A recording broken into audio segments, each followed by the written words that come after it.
ಸುಕ್ಷೇತ್ರ ಗಾಣಗಾಪುರ ಅಭಿವೃದ್ಧಿಗೆ ಆಗ್ರಹಿಸಿ ಇಂದು ಗಾಣಗಾಪುರ ಬಂದ್ಗೆ ಕರೆ ನೀಡಲಾಗಿತ್ತು. ಬಂದ್ಗೆ ಮಿಶ್ರ ಪ್ರತಿಕ್ರಿಯೆ ವ್ಯಕ್ತವಾಗಿದ್ದು, ಕಲಬುರಗಿ ಜಿಲ್ಲೆಯ ಅಫಜಲಪುರ ತಾಲೂಕಿನ ಗಾಣಗಾಪುರದಲ್ಲಿನ ಶ್ರೀ ದತ್ತಾತ್ರೇಯ ದೇವಸ್ಥಾನ ಮುಜರಾಯಿ ಇಲಾಖೆಗೆ ಒಳಪಡಿಸಿದ್ರು. ಪ್ರತಿ ವರ್ಷ ಕೋಟ್ಯಾಂತರ ರೂಪಾಯಿ ಆದಾಯ ಬರ್ತಾ ಇದೆ, ಆದರೆ ಕ್ಷೇತ್ರದ ಅಭಿವೃದ್ಧಿ ಮಾತ್ರ ಆಗ್ತಿಲ್ಲ ಅಂತ ಆರೋಪಿಸಿ ಜೆಡಿಎಸ್ ಮುಖಂಡ ಶಿವಕುಮಾರ್ ನಾಠಿಕರ್ ನೇತೃತ್ವದಲ್ಲಿ ಬಂದ್ಗೆ ಕರೆ ನೀಡಲಾಗಿತ್ತು. ಭೀಮಾ ನದಿಯ ಬ್ರಿಡ್ಜ್ ಹತ್ತಿರ ಜಿರಟಗಿ ಚೌಡಾಪುರ ರಸ್ತೆ ಬಂದ್ ಮಾಡಿ ಆಕ್ರೋಶವನ್ನ ವ್ಯಕ್ತಪಡಿಸಿದ್ರು. ಅಷ್ಟೇ ಅಲ್ಲ, ರಸ್ತೆ ಮಧ್ಯೆ ಟೈರಿಗೆ ಬೆಂಕಿ ಹಚ್ಚಿ ಆಕ್ರೋಶವನ್ನ ಹೊರಹಾಕಲಾಯಿತು. ಗಾಣಗಾಪುರ ಶ್ರೀ ದತ್ತಾತ್ರೇಯ ಮಹಾರಾಜರ ದೇವಸ್ಥಾನವನ್ನ ಕಾಶಿ ವಿಶ್ವನಾಥ ದೇವಸ್ಥಾನದ ಮಾದರಿಯಲ್ಲಿ ಅಭಿವೃದ್ಧಿ ಮಾಡುವಂತೆ ಆಗ್ರಹಿಸಿ ಪ್ರತಿಭಟನೆಯನ್ನ ನಡೆಸಲಾಗಿತ್ತು. ಸ್ಥಳಕ್ಕೆ ಜಿಲ್ಲಾಧಿಕಾರಿ ಆಗಮಿಸುವಂತೆ ಆಗ್ರಹಿಸಿ ಪ್ರತಿಭಟನಾಕಾರರು ಪಟ್ಟನ್ನ ಹಿಡಿದಿದ್ರು.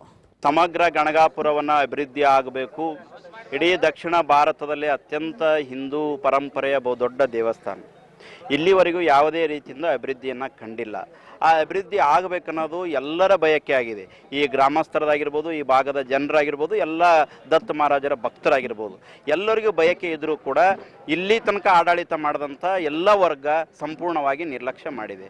ಭಾಳ ಕನಿಷ್ಠ ಮೂಲಭೂತ ಸೌಕರ್ಯಗಳಿಲ್ಲದೆ ವಂಚಿತ ಆಗಿದೆ ಗಾಣಗಾಪುರ. ದೇವಾಲಯದಲ್ಲಿ ಯಾವುದೇ ಸ್ವಚ್ಛತೆ ಇಲ್ಲ, ಯಾವುದೇ ಕೂಡ ಒಳ್ಳೆಯ ಕೆಲಸ ಕಾರ್ಯಗಳಿಲ್ಲ. ಇವತ್ತು ಎಷ್ಟರ ಮಟ್ಟಿಗೆ ದುಸ್ಥಿತಿ ಇದೆ ಅಂದರೆ, ಕನಿಷ್ಠ ಕುಡಿಲಿಕ್ಕೆ ನೀರಿಂತ ಬೇಸಿಗೆಯಲ್ಲಿ 43-44 ಟೆಂಪ್ರೇಚರ್ ಇದೆ. ಇವತ್ತು ಅಲ್ಲಿ ಕುಡಿಲಿಕ್ಕೆ ನೀರಿಲ್ಲ, ಸ್ವಚ್ಛತೆ ಇಲ್ಲ, ಶೌಚಾಲಯ ಇಲ್ಲ, ಪಾರ್ಕಿಂಗ್ ವ್ಯವಸ್ಥೆ ಇಲ್ಲ, ಅನ್ನಪ್ರಸಾದ ನಿಲಯ ಇಲ್ಲ. ಅದರ ಜೊತೆಗೆ ನದಿಯ ದಡದಲ್ಲಿ ಘಾಟ್ಗಳನ್ನು ನಿರ್ಮಾಣ ಮಾಡೋಂಥದ್ದು ಆಗಬೇಕಾಗಿತ್ತು, ಅದನ್ನೂ ಆಗಿಲ್ಲ. ನದಿಯ ದಡದಲ್ಲೂ ಕೂಡ ಸ್ವಚ್ಛತೆ ಇಲ್ಲ, ಅಲ್ಲಿ ಯಾರು ಸ್ನಾನ ಮಾಡಪ್ಲಿಲ್ಲ, ನೀರು ಕುಡಿಯಪ್ಲಿಲ್ಲ. ಇಷ್ಟೆಲ್ಲ ಕೋಟ್ಯಾಂತರ ರೂಪಾಯಿ ಪ್ರತಿ ವರ್ಷ ಸರ್ಕಾರಕ್ಕೆ ಆದಾಯ ಹೋಗ್ತದೆ. ಎಲ್ಲಿ ಗಾಣಗಾಪುರದ 15ನೇ ದಿವಸದ ನಮ್ಮ ಈ ಒಂದು ಧರಣಿ ಸತ್ಯಾಗ್ರಹ, ಸಮಗ್ರ ಗಾಣಗಾಪುರವನ್ನು ಅಭಿವೃದ್ಧಿ ಆಗಬೇಕು. ಇಡೀ ದಕ್ಷಿಣ ಭಾರತದಲ್ಲಿ ಅತ್ಯಂತ ಹಿಂದೂ ಪರಂಪರೆಯ ಬಹುದೊಡ್ಡ ದೇವಸ್ಥಾನ. ಇಲ್ಲಿವರೆಗೂ ಯಾವುದೇ ರೀತಿಯಿಂದ ಅಭಿವೃದ್ಧಿಯನ್ನು ಕಂಡಿಲ್ಲ. ಆ ಅಭಿವೃದ್ಧಿ ಆಗಬೇಕನ್ನೋದು ಎಲ್ಲರ ಬಯಕೆ ಆಗಿದೆ. ಈ ಗ್ರಾಮಸ್ಥರದಾಗಿರ್ಬೋದು, ಈ ಭಾಗದ ಜನರಾಗಿರ್ಬೋದು, ಎಲ್ಲ ದತ್ತ ಮಹಾರಾಜರ ಭಕ್ತರಾಗಿರ್ಬೋದು, ಎಲ್ಲರಿಗೂ ಬಯಕೆ ಇದ್ದರೂ ಕೂಡ ಇಲ್ಲಿ ತನಕ ಆಡಳಿತ ಮಾಡಿದಂಥ ಎಲ್ಲ ವರ್ಗ ಸಂಪೂರ್ಣವಾಗಿ ನಿರ್ಲಕ್ಷ್ಯ ಮಾಡಿದೆ. ಭಾಳ ಕನಿಷ್ಠ ಮೂಲಭೂತ ಸೌಕರ್ಯಗಳಿಲ್ಲದೆ ವಂಚಿತ ಆಗಿದೆ ಗಾಣಗಾಪುರ. ದೇವಾಲಯದಲ್ಲಿ ಯಾವುದೇ ಸ್ವಚ್ಛತೆ ಇಲ್ಲ, ಯಾವುದೇ ಕೂಡ ಒಳ್ಳೆಯ ಕೆಲಸ ಕಾರ್ಯಗಳಿಲ್ಲ.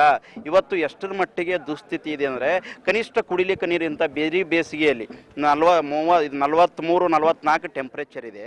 ಇವತ್ತು ಅಲ್ಲಿ ಕುಡಿಲಿಕ್ಕೆ ನೀರಿಲ್ಲ, ಸ್ವಚ್ಛತೆ ಇಲ್ಲ, ಶೌಚಾಲಯ ಇಲ್ಲ, ಪಾರ್ಕಿಂಗ್ ವ್ಯವಸ್ಥೆ ಇಲ್ಲ, ಅನ್ನಪ್ರಸಾದ ನಿಲಯ ಇಲ್ಲ. ಅದರ ಜೊತೆಗೆ ನದಿಯ ದಡದಲ್ಲಿ ಘಾಟ್ಗಳನ್ನು ನಿರ್ಮಾಣ ಮಾಡೋಂಥದ್ದು ಆಗಬೇಕಾಗಿತ್ತು, ಅದನ್ನೂ ಆಗಿಲ್ಲ.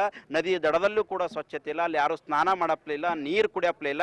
ಇಷ್ಟೆಲ್ಲ ಕೋಟ್ಯಾಂತರ ರೂಪಾಯಿ ಪ್ರತಿ ವರ್ಷ ಸರ್ಕಾರಕ್ಕೆ ಆದಾಯ ಹೋಗ್ತದೆ.